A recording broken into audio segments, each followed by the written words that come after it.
When we talk about resistance, I suggest that we start asking what is it that we are resisting exactly, and how did we get here? So, are we resisting an Israeli tank or the entire system of oppression, domination, and terror? Is it only Gaza that is resisting, or is it the entirety of Palestine?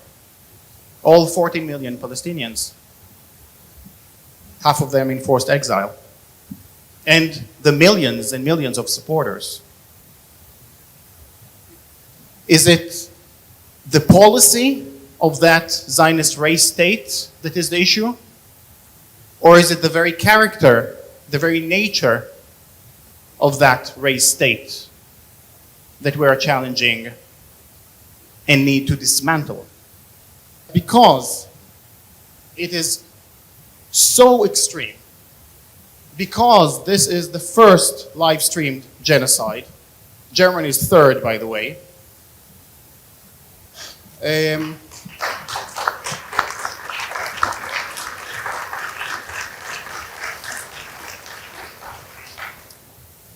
Because no one can claim during this genocide that they didn't know,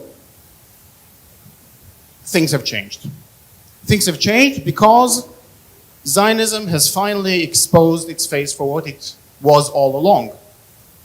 But there is no going back. Now, it is for the world to see in all its ugliness, in all its depravity.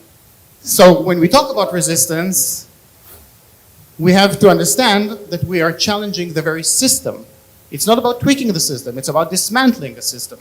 Slavery in America had to be dismantled, abolished.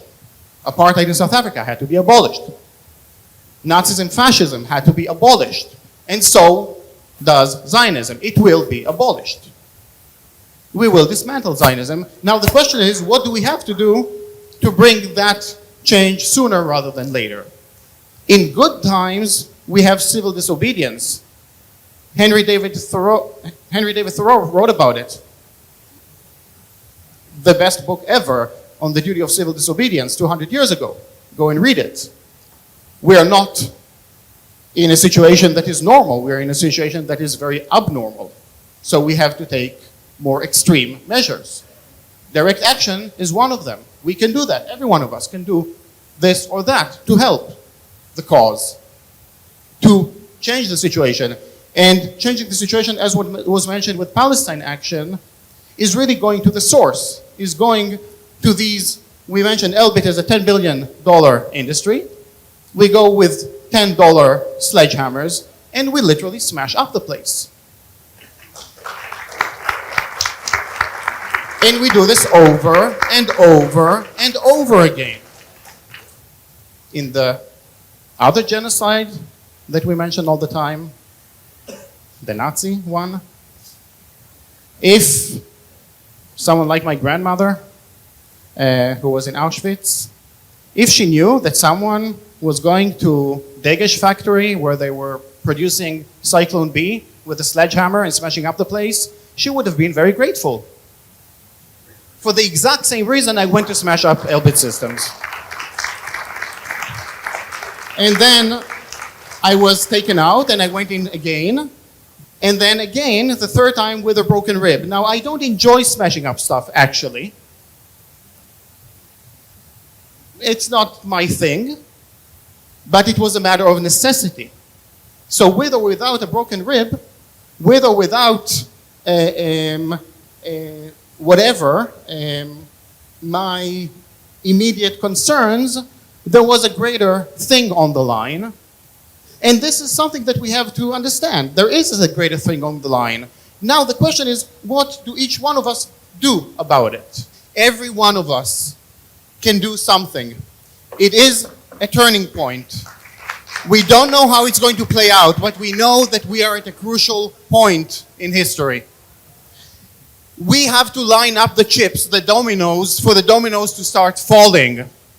It doesn't take much for the dominoes to start falling, but we have to do the work. Please, go home, do your homework, BDS, Very important. ICJ, very important.